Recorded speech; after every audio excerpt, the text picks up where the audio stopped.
I don't know that it's surprising. I mean, there's a lot of things I look at. I mean, guys, man, we did some good stuff this year, right? I mean, this regular season, it's over, but we beat a Clemson team here that was really good. You look, I mean, I go all the way back to Northern Kentucky. I kept telling people how good they were. They won their conference tournament. They're going to give some people some fits. And then Georgia Tech's they're in our region. We took 2 from them. You keep going through the league. I mean, sweeping Alabama, sweeping Vanderbilt, sweeping South Carolina at South Carolina. All 3 of those teams are in the tournament. And then you look at it was kind of crazy when you hear Tennessee and A&M, and they're talking. They were I don't want to misquote, but whatever they are in 3. They're 30-something and 3 at home.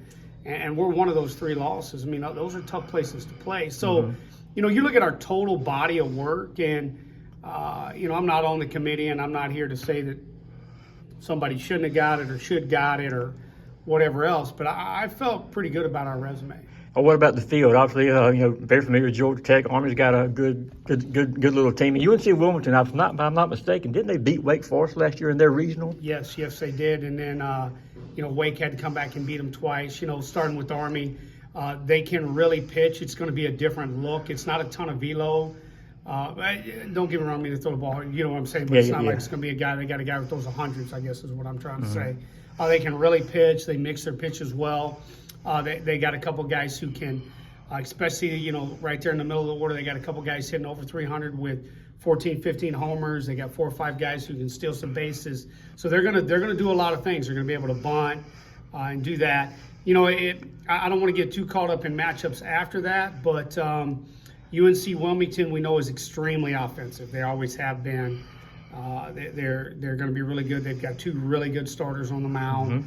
And, obviously they got a couple bullpen pieces. So, they're really good. And then obviously we know Georgia Tech. We've played them. And I thought Georgia Tech got better as the year went on. And so, quite frankly, I'll have to completely go back and rewatch Georgia Tech like we've never played them. Obviously this weekend is the first focus, but to get that 7 seed and have that inside track at, being in Athens through Omaha, just how important is that? Oh, I think it's huge. It does a lot for not only your current team and to your point where it's like, hey guys, if we take care of business, if we come out and do what we're supposed to do, we're going to be in Athens till it's over. Or you get to Omaha, one or the other, and so that's big. I mean, our guys love playing in our ballpark. You want to play at home, the comforts of your home, everything of that nature. So, and then obviously on the recruiting side, and being able to see where your program is big too. You've got a couple of guys that have some tournament experience. Just how are you going to rely on them over the next couple of days to kind of lead this team into this first tournament for your era? Yeah, I mean, I think it's just this. Experience does this. Experience should bring calm to the table, and that's really what it is. It's not so much. Games are different, players are different, teams are different. It's more about, hey guys, just relax and play your game. I'm hoping that's what we get from them. And I know there are different trains of thought with managers and coaches about how to handle layoffs, which would have been a long layoff between y'all's last game last Tuesday and then a game on Friday. Kind of how are you handling that this week? I'm gonna tell you, we needed it. We were tired.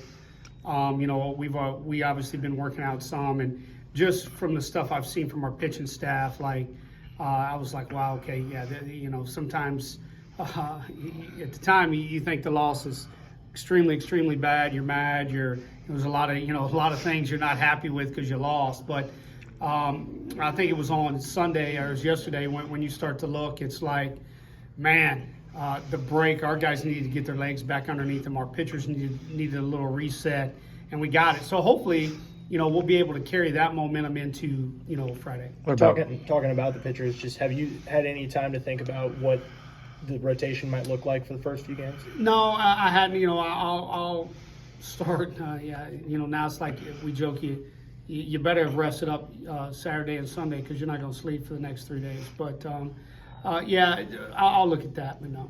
What's the latest on Charlie Goldstein? We'll think you might be available for this thing. Yeah, we'll see. I mean, he's been back to the doctor. Everything came back clean, but they do things with him and they put him into a protocol and different things. So yeah. Just have to He hasn't thrown yet at all, needing mound work, has he, since? No, not even mound work. Not even mound Okay. work. Been playing catch. Okay, cool. Anything else, Coach? Cool.